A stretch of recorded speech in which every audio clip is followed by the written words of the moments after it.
The downtown skyline sparkled against the dark sky as another quiet night began at the Megatech Industries headquarters. The clacking of heels echoed through the marble lobby as the day shift workers headed home, leaving behind the usual stillness that came with nightfall. In the security office, a petite woman in her mid-30s adjusted her uniform collar and settled into her chair for the start of her shift. She hadn't planned on becoming a security officer. Life had other plans for her after college, where she'd studied business administration. But here she was, 15 years into a career that most people overlooked. She actually loved her job, even though the executives who passed through the lobby barely acknowledged her existence beyond a brief nod or a mumbled evening. The security monitors cast a soft blue glow across her face as she began her nightly routine. Screen 1 showed the parking garage, Screen 2 covered the executive floor, and the others displayed various corners of the massive building. She'd memorized every camera angle, every blind spot, and every routine movement in this building. That's what happens when you spend thousands of nights watching the same screens. Her coworkers often teased her about being too thorough. "You're just watching empty hallways," they'd say. But she took pride in doing things right. Every camera check, every patrol route, every logbook entry, it all mattered to her. Maybe it came from growing up in a family where her mom always said, "Whatever you do it with your whole heart."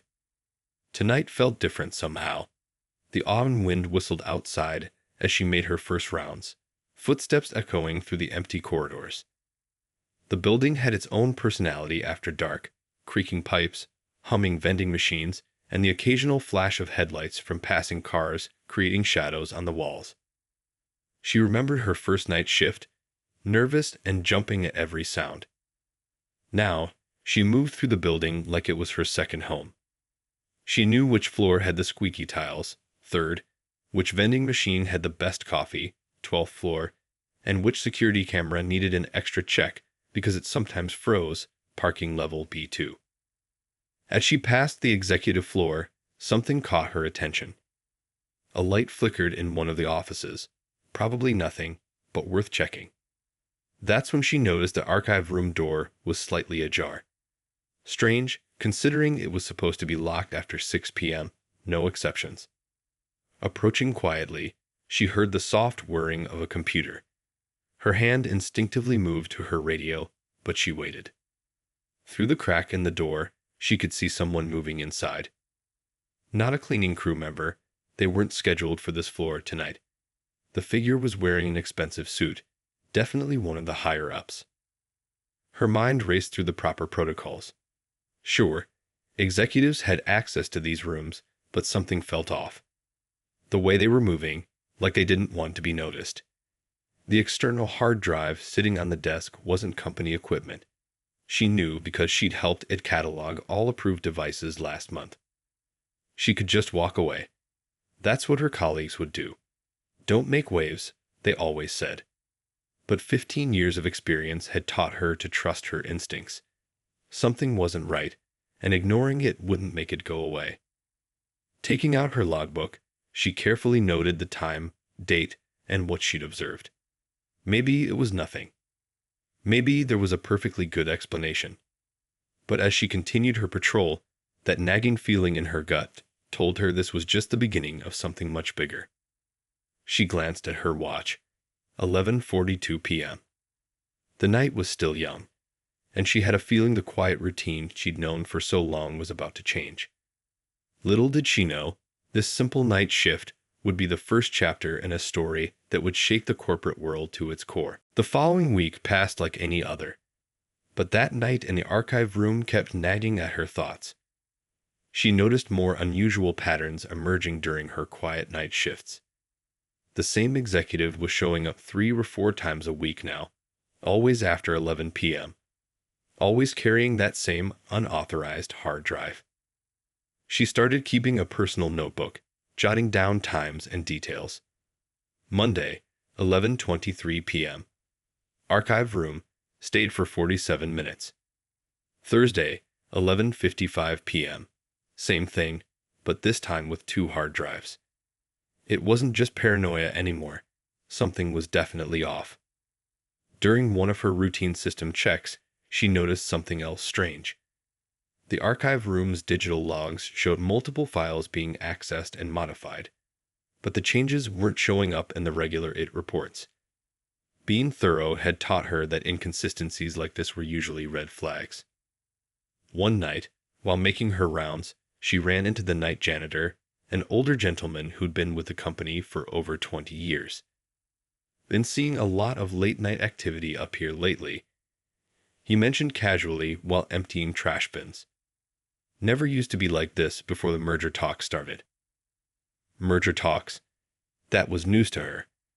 She'd heard whispers around the building about big changes coming, but nothing concrete. The pieces started falling into place: the late-night visits, the file transfers, the secrecy. Her gut told her this wasn't just routine business.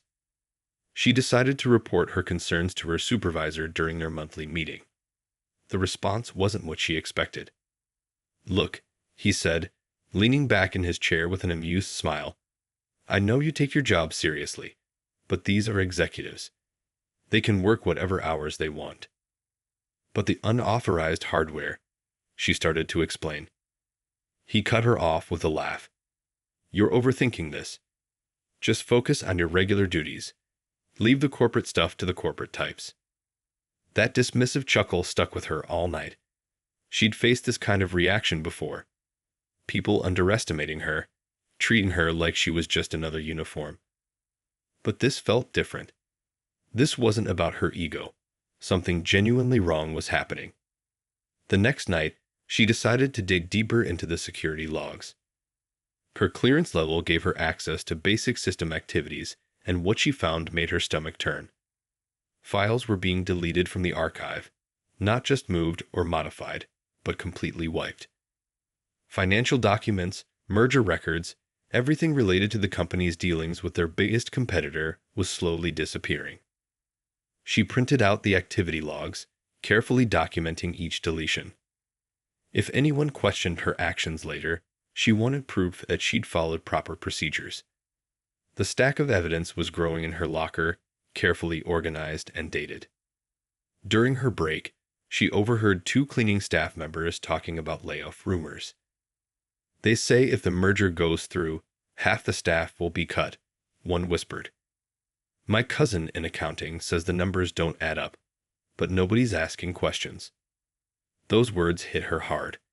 This wasn't just about suspicious behavior anymore. Real people's jobs were at stake. The same people who smiled at her every morning, who trusted the company with their livelihoods. She thought about her own family, how her parents had taught her to always stand up for what's right. Having integrity means doing the right thing, even when nobody's watching, her father used to say. Well, she was watching, and what she saw wasn't right. That night, as she made her final rounds, she passed the CEO's office. Through the glass walls, she could see the city lights twinkling below. Somewhere out there, thousands of employees were sleeping peacefully, unaware that their futures might be at risk. She clutched her notebook tighter, knowing that what she did next could change everything. The security cameras blinked silently above her, recording another quiet night at Megatech Industries. But this time, the quiet felt different. It felt like the calm before a storm she knew was coming, whether anyone believed her or not. The truth has a funny way of showing itself in small pieces. Over the next few weeks, those pieces started coming together like a puzzle that revealed an ugly picture. Every night shift brought new clues, and she couldn't ignore them anymore. The security officer's routine hadn't changed, but her eyes were sharper now, noticing things she might have missed before. The executive floor had become a hub of unusual activity. Not just the CEO anymore. Now other higher-ups were staying late, having hushed conversations in conference rooms with the lights dimmed.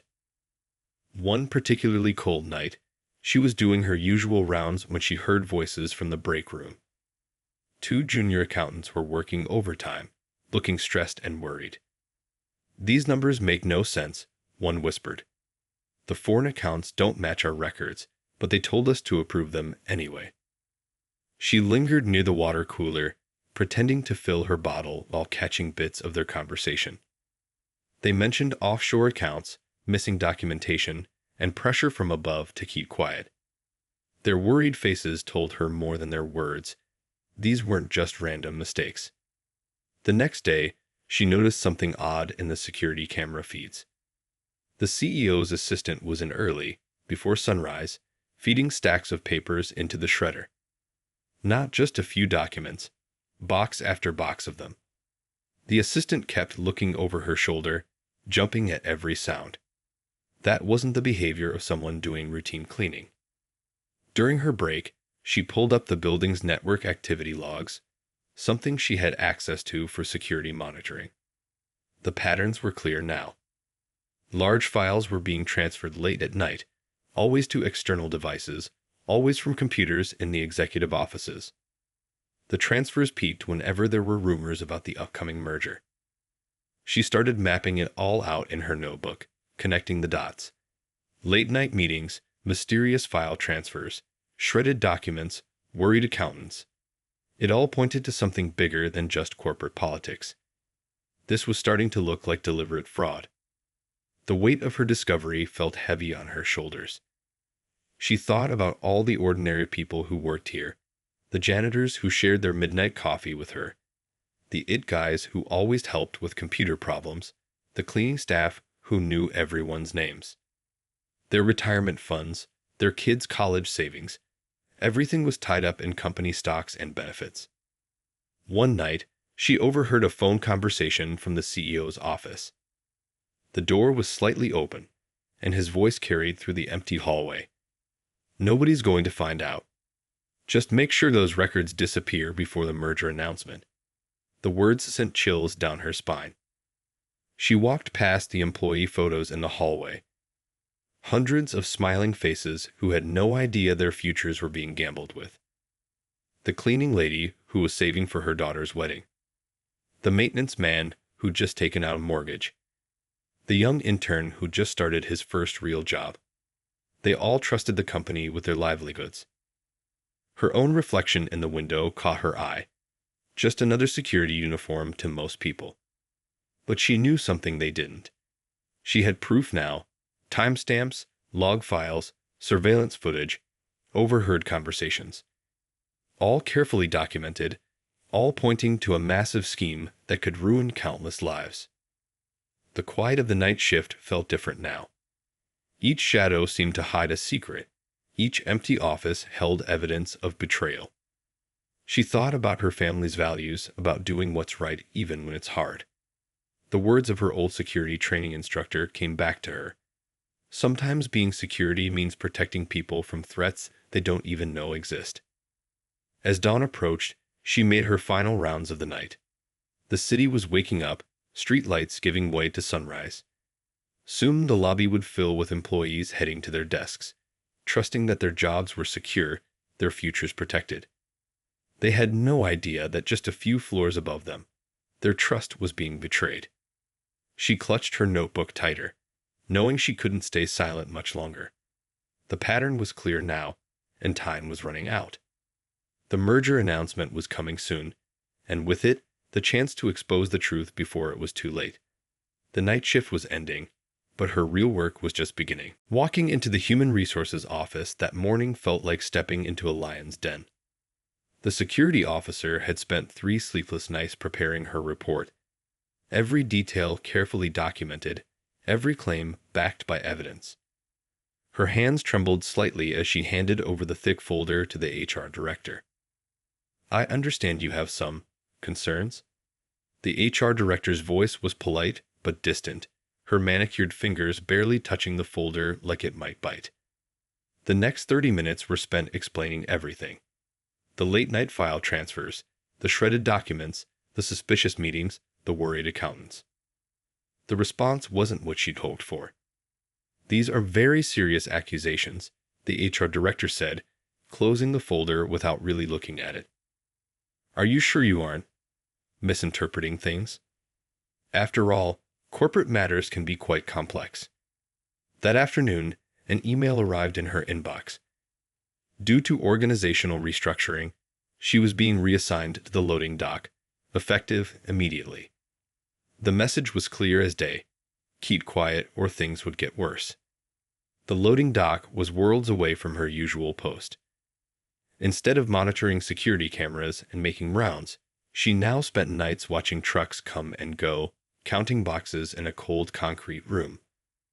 Her security clearance was quietly revoked, cutting off her access to the building's upper floors. "Just looking out for your best interests," her supervisor said with a smile that didn't reach his eyes. "Sometimes it's better to focus on simpler tasks."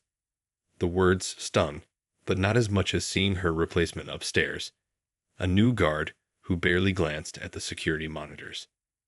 The warnings became more obvious. Her locker was broken into, though nothing was taken. Just a simple note left inside: "Mind your own business." In the break room, conversations would stop when she walked in. Former friends suddenly found reasons to avoid her. One night, while taking inventory of incoming shipments, she overheard two executives talking around the corner. "The merger's almost done," one said. "Once the paperwork goes through next week, nobody will be able to trace anything." Her heart raced. They were running out of time. The cleaning lady who used to share midnight coffee with her now hurried past, with just a quick nod. "I'm sorry," she whispered one night. "I have 3 kids to think about. I can't risk losing this job." The words hurt, but they also strengthened her resolve.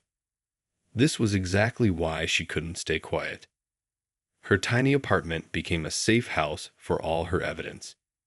Each night, she made copies of her documents, storing them in different places. Years of working security had taught her to always have backups. The flash drive around her neck held everything: photos, recordings, logs, just in case. The company's annual Employee Appreciation Day felt like a bitter joke. Watching the CEO give his speech about family values and trust made her stomach turn. She looked around at her coworkers' faces: the janitor worried about his medical bills, the receptionist saving for her son's college, the cafeteria workers planning for retirement. None of them knew their futures were built on lies. Late one evening, she found her car had been keyed in the employee parking lot. A warning, probably. But they didn't understand. She'd grown up in a tough neighborhood, learned early that doing the right thing often came with a price. These scare tactics only proved she was onto something big. The final straw came when she overheard a phone call about employee pensions being moved to more aggressive investments right before the merger. That night, she sat at her small kitchen table until dawn, looking at the city lights through her window. The choice was clear now: stay quiet and safe, or speak up and risk everything. Pictures of her family sat on the shelf. Mom and Dad who taught her about integrity, about standing up for what's right. "The truth isn't always comfortable," her father used to say, "but it's always necessary." Tomorrow, she would take the biggest step of her career. But tonight, she had one more shift to work, one more chance to gather evidence before everything changed. The loading dock's cold fluorescent lights buzzed overhead as she checked another shipment. Even here, pushed to the margins of the company, she could make a difference. Sometimes the best view of corruption comes from the bottom, where nobody thinks you're watching anymore. Even from the loading dock, truth has a way of finding light. The security officer might have lost her access to the upper floors, but she hadn't lost her instincts or her determination. Each piece of evidence she gathered was another brick in the wall of truth she was building. Her tiny office in the loading dock became command central. Under the flickering fluorescent lights, she created a timeline on the back of old shipping manifests. Every suspicious transaction, every late-night meeting, every shredded document, all connected with bits of string like a detective's caseboard. The night janitor became her unexpected ally. "I empty their trash," he whispered one night, slipping her a crumpled document he'd rescued from the executive floor's garbage. They should know better than to throw away something marked confidential. The paper contained details about offshore accounts, another piece of the puzzle. She used her phone to photograph everything. The loading dock security cameras had blind spots. She knew them all. Standing in those shadows, she documented each suspicious shipment, every unusual delivery. Some boxes marked as office supplies were way too heavy, and the delivery logs didn't match the truck manifests. Late one night, she overheard two finance department workers talking near the coffee machine. "Those numbers for the merger don't add up," one said. "The company value is inflated by at least 40%, but everybody's too scared to say anything." She recorded the conversation on her phone, hidden in her pocket. Her old security training came in handy. She knew how to take photos without being noticed, how to record conversations clearly, how to document everything so it would hold up under scrutiny. Each piece of evidence was carefully dated, timed, and backed up in multiple places. The CEO's assistant provided another breakthrough without realizing it. Rushing to the loading dock printer one day, she left behind a stack of papers. Investment reports showing massive transfers to accounts in countries known for loose banking laws. The assistant came back looking panicked, but the security officer had already snapped pictures.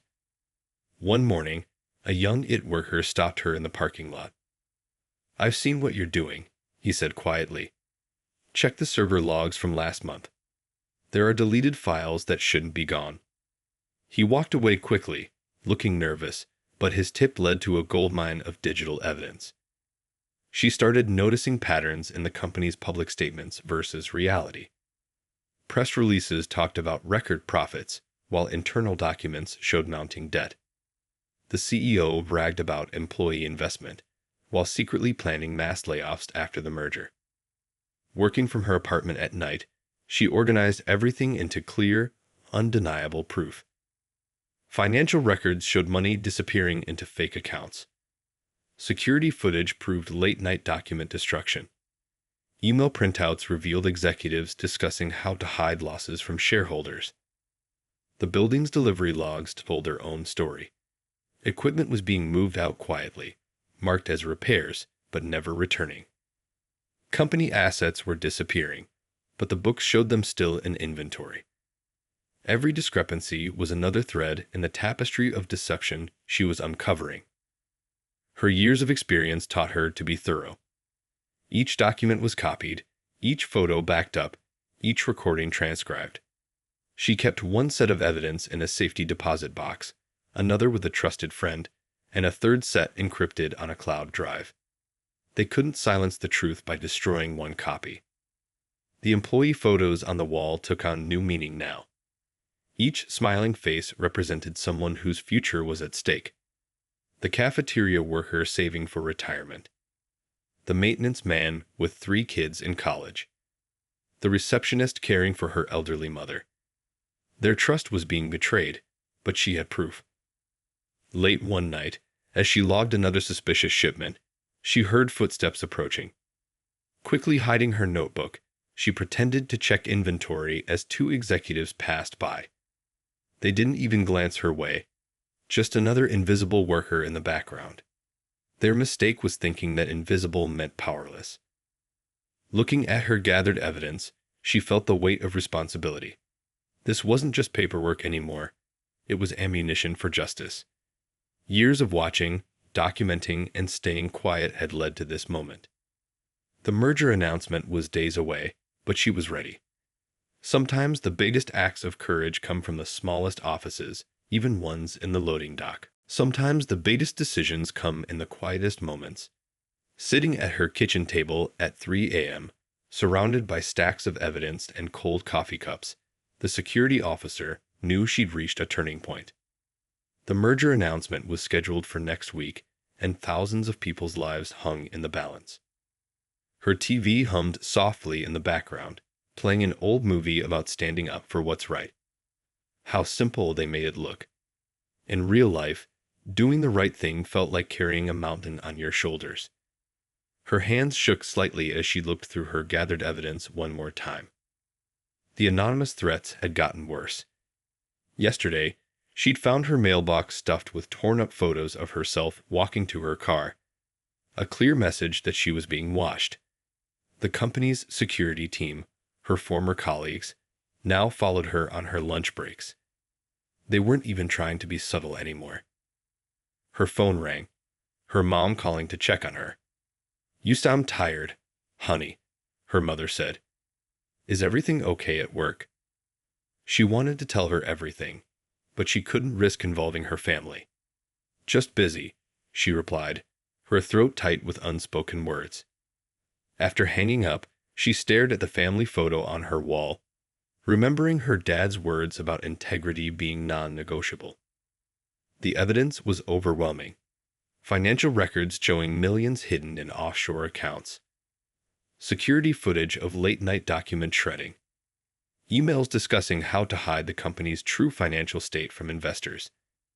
Pictures of classified documents being destroyed. Everything pointed to a massive fraud that would destroy countless lives once the merger went through. She thought about her coworkers, the cafeteria lady who'd just taken out a second mortgage, the maintenance guy paying for his daughter's medical school, the young intern supporting his sick mother. None of them knew their jobs and savings were built on lies. Opening her laptop, she researched whistleblower protection laws for the 100th time. The Securities and Exchange Commission had a whole program for people like her. But the website's reassuring words couldn't calm the knot in her stomach. This wasn't just about losing her job anymore. This was about changing lives forever. Rain tapped against her window as she made a list of pros and cons. Speaking up meant risking everything. Her career, her safety, maybe even her freedom. Staying quiet meant watching thousands of innocent people lose their life savings. When she put it that way, it wasn't really a choice at all. Her cat jumped onto the table, knocking over an empty coffee cup. As she cleaned up the spill, she noticed her hands weren't shaking anymore. Sometimes clarity comes in strange moments. All these weeks of gathering evidence, all the sleepless nights and worried days, they'd led to this decision.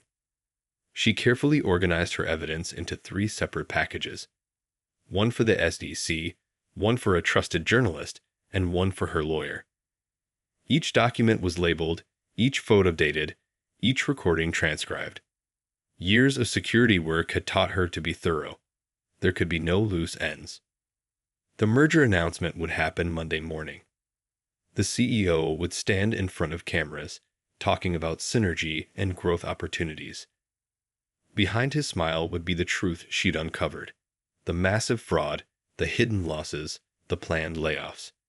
She couldn't let that happen. Her phone buzzed with another anonymous text. Last warning. Back off, or else. She saved it with the others, more evidence of intimidation.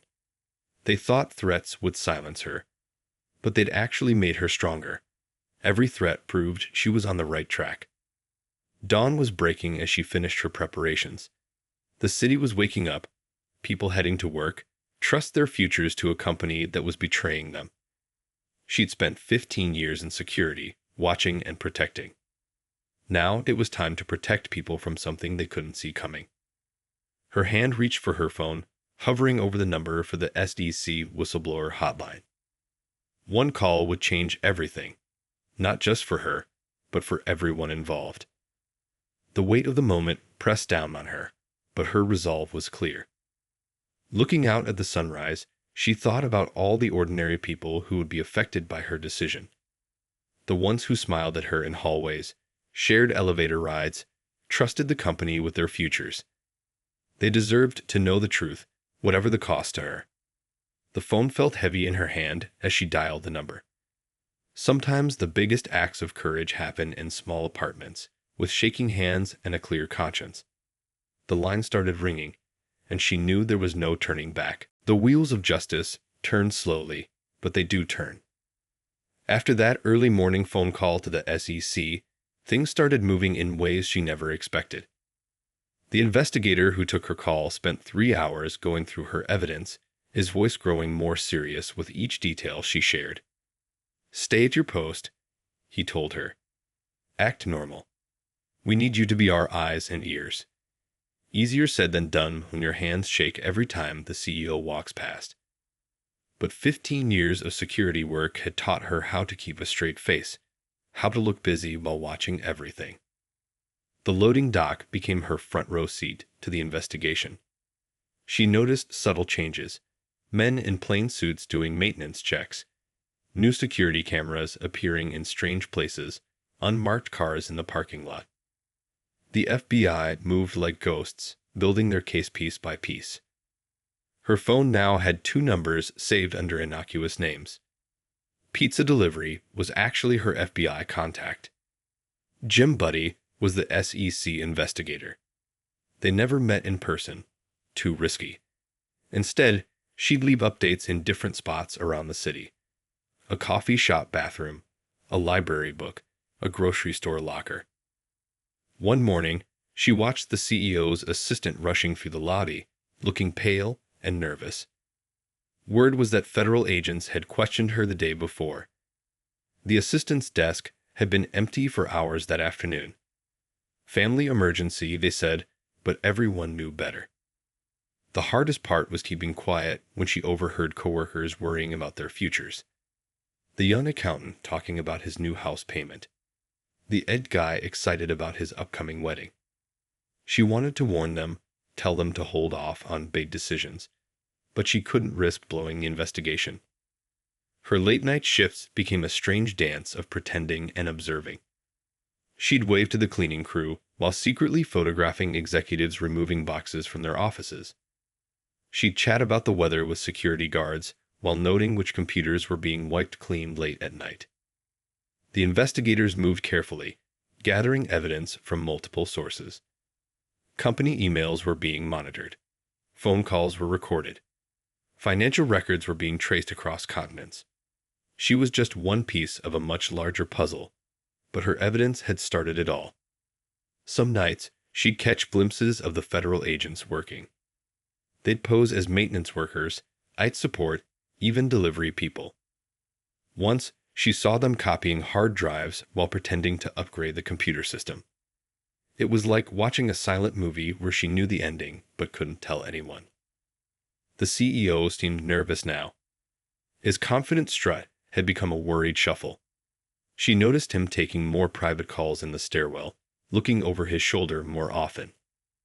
The other executives started canceling meetings, working from home more frequently. They could sense something was wrong, but couldn't figure out what. Her coworkers noticed changes too. Rumors spread about surprise audits, mysterious visitors, missing files. The break room buzzed with theories, each one closer to the truth than the last. She kept her head down, pretending to be just as confused as everyone else. One day, she overheard 2 board members arguing in the parking garage. "We need to stop the merger," one insisted. "Something's not right." She quietly logged the conversation in her ever-growing evidence file, another piece for the investigators to use. The pressure was intense. Every day she worried about being discovered, about someone connecting the dots back to her. She started taking different routes home, checking her car for tracking devices, being careful about what she said on the phone. Paranoia became her constant companion. But she wasn't alone. The federal agents protected her in subtle ways. Strange cars that followed her would suddenly disappear. Security cameras near her apartment were quietly upgraded. Her phone was secured against tracking. They were watching the watchers. 3 months into the investigation, she noticed moving trucks at the CEO's house. He was getting nervous, preparing for something. But the federal agents were ready. They had what they needed: bank records, emails, witness statements, surveillance footage. The net was closing in. The merger announcement was just days away. The press releases were written, the champagne was ordered, the speeches were prepared. But a different kind of announcement was coming, one that would shake the corporate world to its core. Sometimes justice moves slowly, but when it strikes hard. Monday morning dawned bright and cold. The security officer arrived early for her shift, knowing this wouldn't be an ordinary day. The lobby was already buzzing with excitement. Everyone dressed in their best, preparing for the big merger announcement. TV news vans lined the street outside, but not for the reason they thought. She watched from her loading dock post as the CEO strode through the lobby, flashing his usual confident smile. He was wearing his lucky tie, the one he saved for big presentations. If only he knew what was coming. His assistant followed, clutching a folder of prepared statements about the merger's bright future. The employee cafeteria was full of chatter. "Stock prices will soar," someone said. "We'll all get bonuses," hoped another. She kept quiet, her stomach in knots. These people had no idea their world was about to turn upside down. Her phone buzzed. A message from Pizza Delivery. "Stay at your post. It's happening." At exactly 9:15 a.m., everything changed. The elevators opened, and men in dark suits stepped out, badges gleaming. They moved with quiet purpose, spreading through the building like water. The CEO was in the middle of his merger speech when they entered the conference room. She watched on the security monitors as federal agents approached the podium. The CEO's face went pale as they read his rights.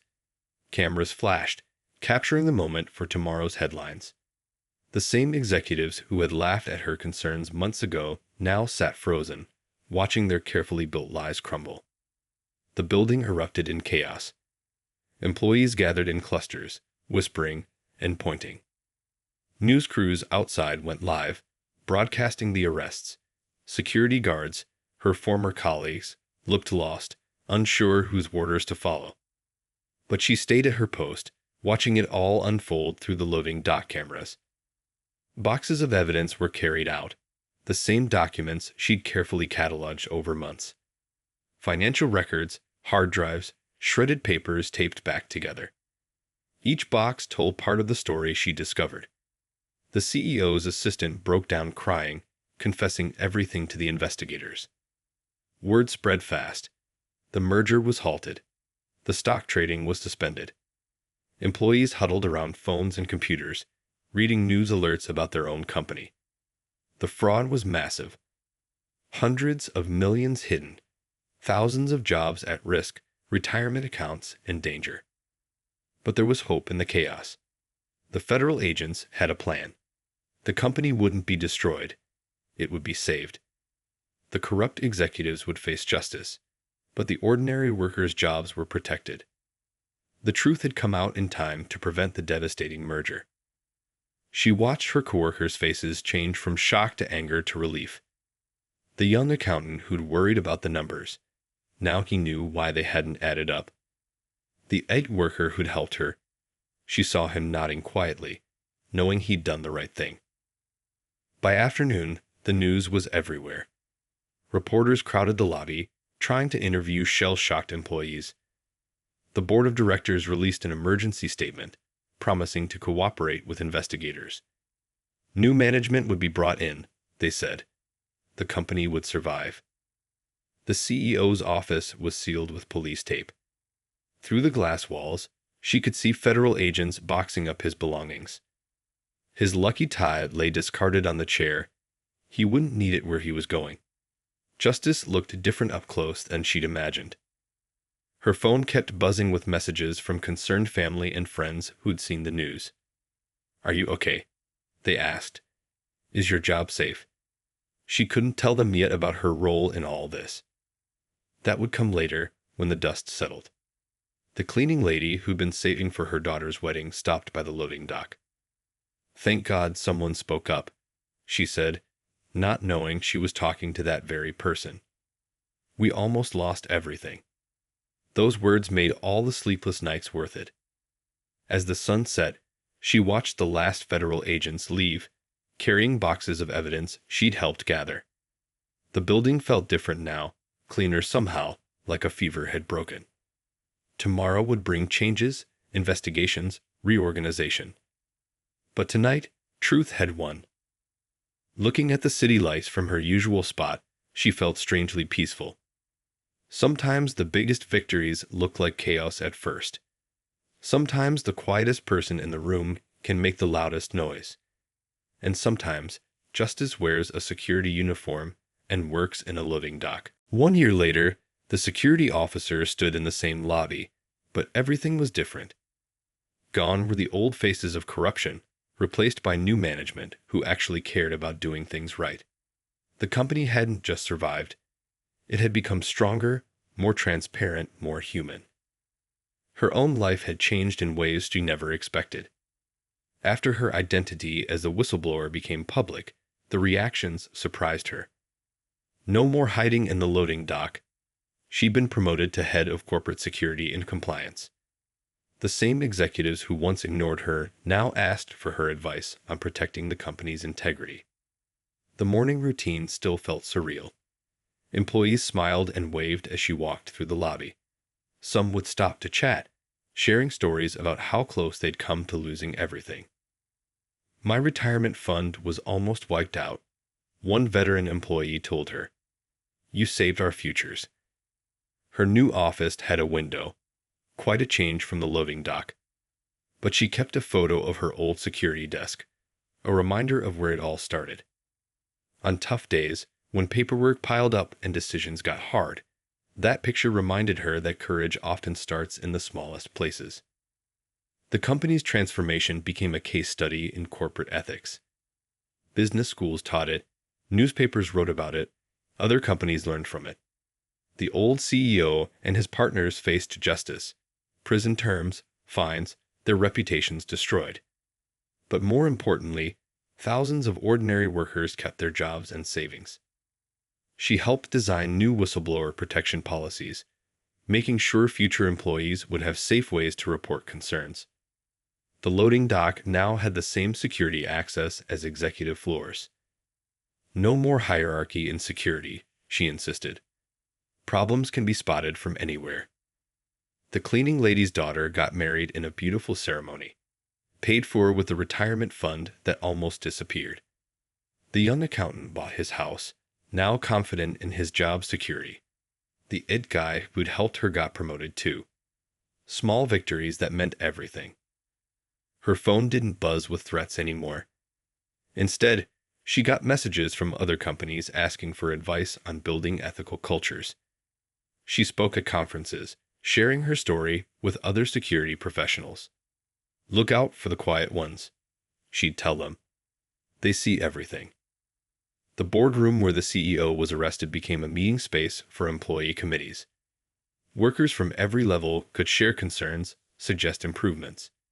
The glass walls that once hid secrets now symbolized transparency. Even the plants seemed healthier in the new atmosphere.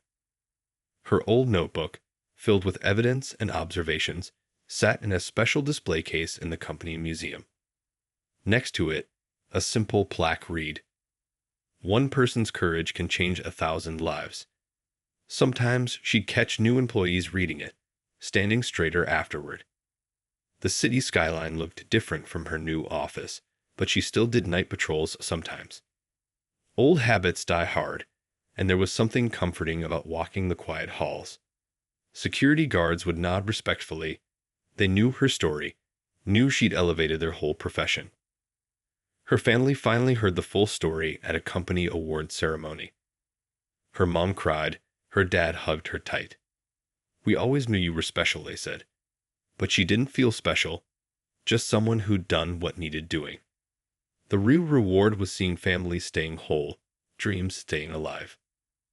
The merger that never happened became a distant memory. Instead, the company grew honestly, ethically. New jobs were created. Employee benefits improved. The stock price reflected real value, not hidden lies. Even the plants in the lobby looked healthier, as if they too could feel the difference. Sometimes, late at night, she'd stop by her old loading dock spot. The familiar hum of fluorescent lights, the smell of cardboard boxes, the quiet beeping of delivery trucks backing in. This was where it all started. One person noticing things that didn't add up, deciding to speak up. As she walked through the parking lot that evening, she saw a young security officer watching everything carefully, taking notes. Their eyes met, and they shared a knowing smile. The torch had been passed. The legacy would continue. The city lights sparkled against the dark sky, just like they had on that first night when she noticed something wrong. But now they sparkled with hope, with proof that one person's courage could light the way for thousands. Sometimes the biggest changes start with the smallest choice to do what's right.